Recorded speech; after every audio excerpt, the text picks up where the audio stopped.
CBSE board class 12th के धुरंधरों math की सारी टेंशन खत्म, क्योंकि बलून मैथ्स वर्ड 1 आपकी प्रिपरेशन करा रहा है मैथ की, वो भी बिल्कुल फ्री। तो जुड़ जाइए हमारे साथ, अपने दोस्तों को भी बताइए। और जो फर्स्ट चैप्टर है, फर्स्ट चैप्टर में बहुत ही स्मूथली धीरे धीरे हम लोग आगे बढ़ रहे हैं। अगर आपके पास टाइम है तो एक दिन में 3 वीडियो 4 वीडियो देखिए, लेकिन हम छोटे छोटे वीडियोज बताते हैं, हर चीज़ बारीकी से समझाते हैं। अगर एनसीईआरटी के सारे एग्जाम्पल, एक्सरसाइज के सारे क्वेश्चन आपको आ गए तो बहुत अच्छी जानकारी आपको हो जाएगी। फिर किसी भी साइड बुक से लगाएंगे तो क्वेश्चन बहुत फास्ट स्पीड में लगेंगे। बस 20% क्वेश्चन ही आपको नया समझना पड़ेगा। लोग क्या करते हैं, पहले ही मोटी मोटी बुक्स उठा लेते हैं, और मोटी मोटी बुक्स उठाने के बाद 1-2 चैप्टर तक उनका जोश बरकरार रहता है, क्योंकि बड़े बुजुर्गों ने कहा है well begun is half done. तो well begun is half done का एक्चुअल में मतलब तो ये होता है कि अगर किसी चीज़ को आप बहुत अच्छे से शुरुआत कर रहे हैं, बहुत एनर्जी के साथ शुरुआत कर रहे हैं, अच्छी सोच के साथ, तो समझिए आधा काम तो हो ही गया। अब आधा ही बचा है, आधी टेंशन दूर हो गई। लेकिन एक्चुअल में जो हम लोग अपने आसपास लोगों को देखते हैं, ह्यूमन नेचर को जब देखते हैं, तो हमको ये पता चलता है कि well begun is half done का ये मतलब है कि बहुत जोश में आके अगर कोई काम शुरू करोगे तो आधा ही हो पाएगा, आधा के बाद जोश ख़त्म, और उसके बाद काम गया इधर उधर, लगे दूसरा प्लान बनाने। तो मोटी मोटी बुक्स 2-3 चैप्टर लगाए, 3-4 रजिस्टर भर गए। उसके बाद पता चल रहा है रिवीजन का ही नहीं टाइम मिल रहा है। उसके बाद फिजिक्स की टेंशन आ गई, केमिस्ट्री की टेंशन आ गई, इंग्लिश की टेंशन आ गई, और काम अधूरे में छूट गया। काम को अधूरे में नहीं छोड़ना है। इतने बढ़िया बढ़िया क्वेश्चंस एनसीईआरटी की बुक में हैं, उतना आप पहले तैयार करिए, उसके बाद किसी साइड बुक से लगाइए, सैम्पल पेपर लगाइए। लेकिन एनसीईआरटी को बिल्कुल एकदम रट लेना है, मतलब दिमाग में एकदम बैठा देना है, ऐसा बैठाना है कि फिर उठ के वो भागे न। और जो फर्स्ट चैप्टर है उसमें एग्जाम्पल नंबर 15 तक हम लोग लगा लिए। एग्जाम्पल नंबर 16 बड़ा ही बढ़िया क्वेश्चन है। पिछले क्लास में आपको बताए थे गॉफ, फॉग, ये सब चीज़ें क्या होती हैं। तो चलिए उस वीडियो को जरूर देख लीजिएगा। Find GOF and FOG. GOF पता लगाओ और एफओजी पता लगाओ। F such that R to R, मतलब एफ ऐसा है कि रियल नंबर उसमें रखा जा रहा है एक्स की जगह, और जो आउटपुट मिल रहा है वो भी रियल नंबर ही है। और g such that R to R का मतलब है जी में भी रख रहे हैं जो एक्स की वैल्यू वो एक रियल नंबर है, और जो मिल रही है वो भी एक रियल नंबर है। तो ये सब बातें तो हो गई एडिशनल, लेकिन यहाँ पर जो फंक्शन है उस पर ध्यान दीजिए। एक फंक्शन है cos x और एक फंक्शन है 3x²। अगर आपको ये शो करना है कि GOF is not equal to FOG, तो चलिए आप सबसे पहले पता लगाइए कि GOF कितना होगा। GOF का मतलब होता है GOF की वैल्यू x पे, और GOF एट x, GOF का मतलब होता है GFX। अब आप G को करेंगे नोट, और fx आपको यहां दिख रहा है cos x, तो fx की जगह आपको लिख देना है cos x। बात को समझे, GOF का मतलब होता है GFX। अब G को नोट करके fx की जगह लिख देंगे cos x, क्योंकि यहां दिख रहा है, इसका यूज करना है। अब ये हो गया g cos x, यानी फंक्शन g को देखना है, और उसमें x के प्लेस पे रख देना है cos x। तो फंक्शन g में जब आप x की जगह रखेंगे cos x, फंक्शन g में जब आप x की जगह रखेंगे cos x, तो 3 cos x का होल स्क्वायर हो जाएगा, लेकिन 3 का स्क्वायर नहीं है, तो 3 cos स्क्वायर x आपको मिलेगा। ये हो गया आपका GOF। अब पता लगाते हैं FOG। तो FOG कहिए या FOG एट x कहिए, दोनों का मतलब एक ही है, और FOG का मतलब होता है FGX। अब आपको क्या करना है, अब आपको f को नोट करना है, f को नोट करना है, और gx की जगह लिख देना है gx यहाँ पे है, gx की जगह लिख देना है 3x²। ये होता है कंपोजिशन ऑफ फंक्शंस, एक फंक्शन में दूसरे फंक्शन को रखना। अब आपको फंक्शन एफ देखना है, एफ देखना है, ये देखिए ये एफ है, एफ को देखना है और इसमें एक्स की जगह रख देना है 3x²। तो फंक्शन एफ में एक्स के प्लेस पे रखना है 3x²। आपने जब GOF फाइंड किया तो आया 3cos²x, लेकिन FOG कितना आया, FOG आया cos 3x², जो ये शो कर रहे हैं कि GOF is not equal to FOG। ठीक, तो ये पूरा सॉल्यूशन आपके सामने, न समझ में आया एक बार और देख लीजिएगा। अगर 2-3 स्टार्टिंग के क्वेश्चन समझ में आ गए बार बार देखने से तो आगे एकदम दौड़ने लगेगी आपकी गाड़ी। तो अब बढ़ते हैं आगे एग्जाम्पल नंबर 17 की ओर, इसको नोट कर लीजिएगा वीडियो को रोक के। लेकिन क्वेश्चन नंबर 17 बताने से पहले आपको बताना होगा कॉन्सेप्ट। किसका concept? Inverse of a function. तो अब हम लोग पहुंच गए हैं इनवर्स ऑफ अ फंक्शन पे। तो इनवर्स ऑफ अ फंक्शन का कॉन्सेप्ट आपको बता दें। फंक्शन के इनवर्स का क्या मतलब है? इनवर्स ऑफ अ फंक्शन,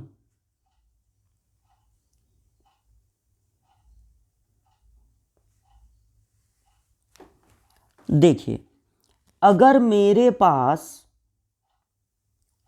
एक फंक्शन है 2x-3, तो जब मैं उसमें 1 रखूंगा तो मुझे मिलेगा -1। जब मैं यहां पर 2 रखूंगा x की जगह तो मुझे मिलेगा +1। जब मैं x की जगह 10 रखूंगा तो 20 - 3 मतलब मुझे मिलेगा 17। अब इस फंक्शन का इनवर्स क्या होगा? इस फंक्शन का इनवर्स वो होगा जिसमें उल्टा काम हो, मतलब जब हम -1 रखें तब 1 मिले, और जब उसमें 1 रखें तो 2 मिले, और जब उसमें 17 रखें तो 10 मिले। अगर आप कहीं से खोज के ऐसा कोई फंक्शन ला दें जिसमें -1 रखने पर 1 मिले, 1 रखने पर 2 मिले, 17 रखने पर 10 मिले, वही फंक्शन इस फंक्शन का कहलाएगा इनवर्स। अब आप ऐसा फंक्शन खोजेंगे कैसे? ऐसा फंक्शन कैसे खोजेंगे ये तो हम आपको बताए ही नहीं। तो अगर आपका फंक्शन है 2x-3, तो देखिए फंक्शन को f(x) भी कहते हैं और y भी कहते हैं। तो अगर आपका फंक्शन है 2x-3, तो इस फंक्शन को सपोज कर लेना है y और x को बनाना है सब्जेक्ट। तो यहां पर x इक्वल टू क्या होगा? y + 3 and whole upon 2। 2 से मल्टीप्लाई हो रहा है, 2 से डिवाइड। जब आप x को सब्जेक्ट बनाएंगे तो सेकेंड साइड में, दूसरे साइड में, अब x आपका लेफ्ट में है कि राइट में है, दूसरे साइड में जो आपको दिख रहा है वही इस फंक्शन का इनवर्स होगा, लेकिन ये y के टर्म में पहले आपको मिलेगा।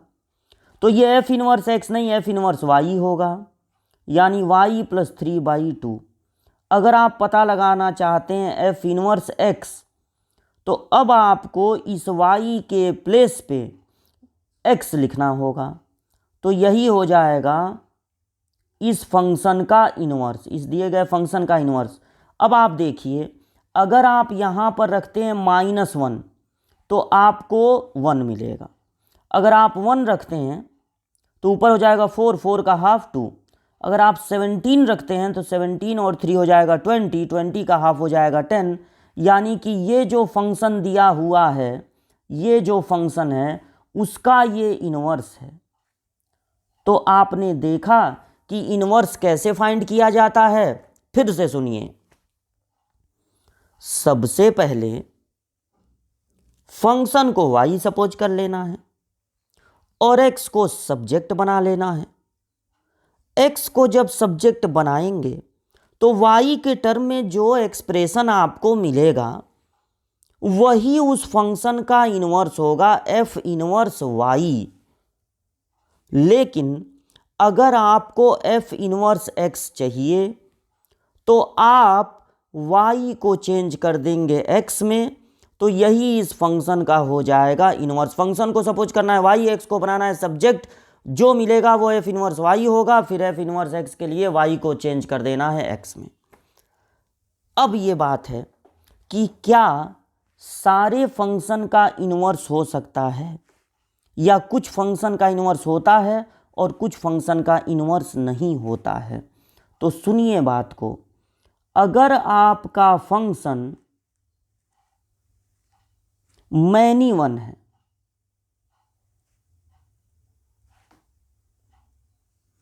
एक जगह एक से अधिक एरो पहुंच रहे हैं, तो आप जानते हैं कि एक जगह कई एरो पहुंच सकते हैं, लेकिन किसी भी एलिमेंट से एक से ज़्यादा एरो नहीं चल सकता। तो अगर आप इसका इन्वर्स चाहते हैं तो आपको नहीं मिलेगा, क्योंकि इन्वर्स का मतलब ये होगा ऐसा नया फंक्शन जिसमें उल्टा काम हो, मतलब 7 रखने पर 1 मिले और 7 रखने पर ही 2 मिले, जबकि एक एलिमेंट के पास से 2 एरो नहीं चल सकते हैं, एक ही एलिमेंट के दो दो इमेज नहीं हो सकते हैं। यानी कि जितना मैनी वन फंक्शन होगा वो इन्वर्टिबल नहीं होगा, वो इन्वर्टिबल नहीं होगा। अच्छा, अगर कोई फंक्शन, इसी को डिलीट कर देना है, अगर कोई फंक्शन मान लीजिए इनटू है तो उसका इनवर्स फाइंड हो सकता है कि नहीं, इनवर्स फाइंड हो सकता है कि नहीं। तो देखिए, अगर कोई फंक्शन इनटू है, 1 का एरो 2 पे पहुंचा, 2 का एरो 7 पे पहुंचा, 10 पे कोई एरो पहुंचा ही नहीं, मतलब कुछ एक्स्ट्रा एलिमेंट हैं कोडोमेन में, तो इसका भी इनवर्स पॉसिबल नहीं होगा, क्योंकि जब आप उल्टा काम करेंगे, यहाँ से यहाँ जाएंगे, तो 2 ऐसा फंक्शन चाहिए जिसमें 2 रखने पे 1 मिले और 7 रखने पे 2 मिले और 10 रखने पर कुछ मिले ही ना। तो जो डोमेन होता है उसमें एक्स्ट्रा एलिमेंट नहीं होते, इसलिए जो इनटू फंक्शन होगा उसका इनवर्स नहीं निकल सकता, वो इन्वर्टिबल नहीं होगा। तो अब ये समझना है कि इन्वर्टिबल फंक्शन क्या होते हैं, कौन से फंक्शन इन्वर्टिबल होंगे। ओनली, पहले इसको लिख दें तब समझाते हैं। Invertible function only an 1 1 on 2 means bijective function. जो फंक्शन 1 1 होगा और ऑन 2 होगा, सिर्फ उसी फंक्शन का इनवर्स पॉसिबल है। जो फंक्शन 1 1 ऑन 2 होगा, बाइजेक्शन होगा या बाइजेक्टिव होगा, सिर्फ वही इन्वर्टिबल होता है। तो अगर कोई आपसे ये कहे, इसको आप नोट कर लीजिएगा, अगर कोई आपसे ये कहे कि आप फाइंड आउट कीजिए, पता लगाइए कि जो फंक्शन हम आपको दे रहे हैं वो इन्वर्टिबल है कि नहीं, मतलब उसका इन्वर्स फाइंड हो सकता है कि नहीं, तो आप उसको पहले पता लगाएंगे कि वो 1 1 है कि मैनी वन है। अगर मान लीजिए आ गया 1 1, फिर पता लगाएंगे कि इनटू है कि ऑन टू है, जैसा कि आप पहले पता लगा चुके हैं बहुत सारे क्वेश्चनों में, तो पता चलेगा ऑन टू है। अगर वो 1 1 ऑन टू हुआ तभी उसका इन्वर्स पॉसिबल होगा, तभी वो इन्वर्टिबल होगा। ठीक, तो ये पॉइंट आप नोट कर लीजिएगा। और फिर एक बार आपको याद दिला दें इन्वर्स कैसे फाइंड होगा। फंक्शन को y सपोज करना है, x को सब्जेक्ट बनाना है, और तब आपको मिला जाएगा f इनवर्स y, और फिर उसके बाद y को x में कन्वर्ट कर देंगे तो मिल जाएगा f इनवर्स x। ओके, तो अब बढ़ते हैं एग्जाम्पल नंबर 17 लगाते हैं।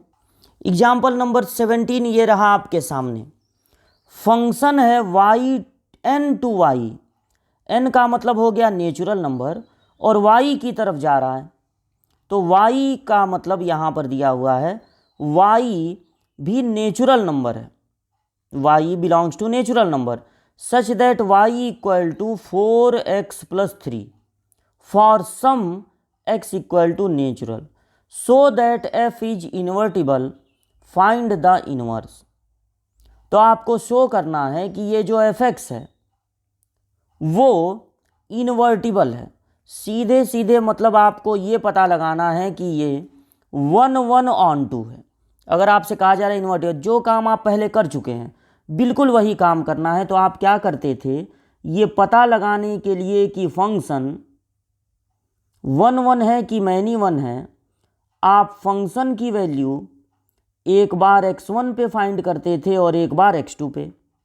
तो एक बार फंक्शन में आप रख देते थे x1 और एक बार इसी फंक्शन में आप रख देते थे x2 और आगे बढ़ते थे। तो 3 से 3 cancel, 4x1 equal to 4x2, फिर 4 4 कैंसिल। अगर आपको x1 इक्वल टू x2 मिलता था तो आप कहते थे कि ये फंक्शन 1 1 है, वही मिला आपको यहाँ पे, तो 1 1 तो हो गया। फिर ये पता लगाने के लिए कि ये इनटू है कि ऑन टू, आप फंक्शन को y सपोज करते थे और x को सब्जेक्ट बनाते थे, x को सब्जेक्ट बनाते थे। तो y-3 होल अपॉन 4। जब x सब्जेक्ट बन जाता था तो आप ये सोचते थे कि y की वैल्यू क्या क्या हो सकती है और क्या नहीं हो सकती। बहुत ध्यान से आप सुनिएगा इस बात को जो अब हम आपको बताने जा रहे हैं।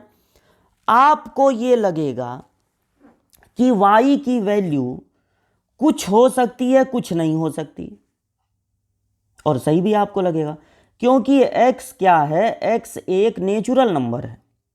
तो आप y की जगह 1 नहीं रख सकते क्योंकि 1 में से 3 माइनस होगा और 4 से डिवाइड होगा तो फिर नेचुरल नंबर मिलेगा नहीं। आप y की वैल्यू डायरेक्ट लिख सकते हैं, क्या रख सकते हैं, तो इसको 4 बढ़ा दीजिए, 7 आप रख सकते हैं। 7 में से 3 माइनस होगा तो 4 को 4 से डिवाइड करेंगे तो आएगा 1, यानी y की जगह 7 रख सकते हैं। यानी 1 तक, 2 तक, 3 तक, 4 तक, 5 तक, 6 तक कोई एरो नहीं पहुंचेगा। फिर आप कहेंगे कि ये इनटू है, इनटू है तो कैसे ये इन्वर्टिबल होगा, ये सब सोच रहे होंगे।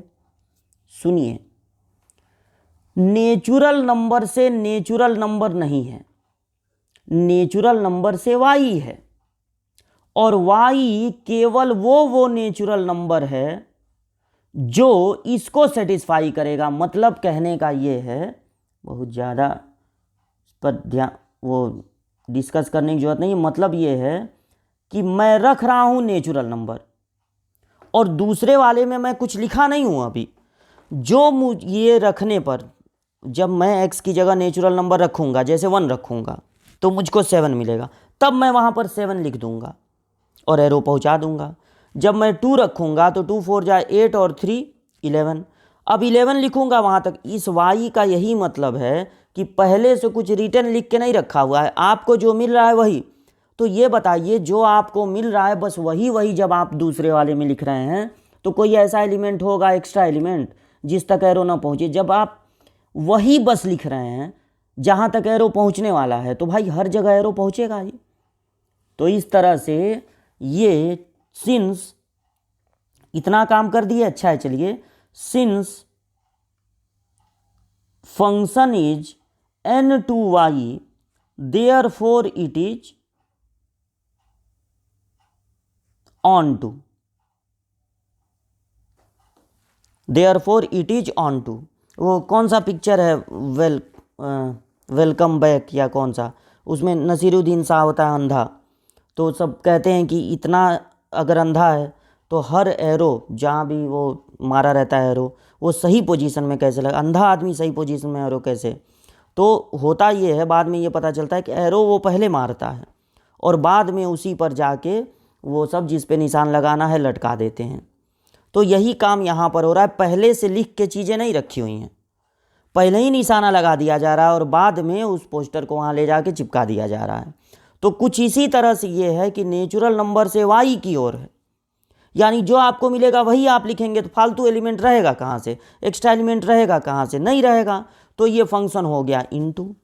और अगर ये फंक्शन 1 इंटू है, अब आप लिख देंगे since it is 1 onto function, therefore it is invertible.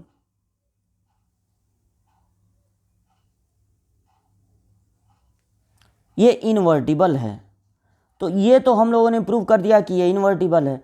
अब ये कह रहे हैं, देखिए f(x1) को f(x2) के इक्वल किए और उससे ये प्रूव हो गया कि ये 1 है, और बाद में हमने बता दिया, वो x को सब्जेक्ट बना दिए, जो हमारा नेचुरल काम है वो कर लिए, और नेचुरली जो हम लोग करते हैं, और ये बता दिए कि जब n से y की तरफ है तो ऑन टू ही होगा, फालतू एलिमेंट होंगे नहीं। तो ये 1 ऑन टू है, इसलिए ये इन्वर्टिबल होगा। अब देखिए फाइंड द इन्वर्स। अगर इसका इन्वर्स पता लगाना है तो आप x को सब्जेक्ट बना चुके हैं, तो x को सब्जेक्ट जब बना चुके हैं तो फंक्शन का जो इन्वर्स होगा वो यही होगा, लेकिन ये y के टर्म में है, तो फंक्शन का इन्वर्स हो जाएगा y-3/4। अगर आप ऐसे भी लिख देते हैं तो कोई दिक्कत नहीं है, मतलब इन्वर्स बताना है तो कोई ज़रूरी नहीं है कि x के टर्म में ही बताया जाए। लेकिन अगर आप चाहते हैं कि चलो x के टर्म में बता देते हैं, तो f इन्वर्स x होगा, x y के प्लेस पे x लिख दीजिए, x-3/4, ये हो गया आपका इन्वर्स। तो ये एक ही क्वेश्चन है, लेकिन है बहुत दमदार क्वेश्चन। तो यहाँ तक आप तैयार कीजिए, आज कॉन्सेप्ट बताएं, कॉन्सेप्ट दिमाग में बैठाइए, तब मिलते हैं अगली क्लास में आगे के क्वेश्चंस लेकर।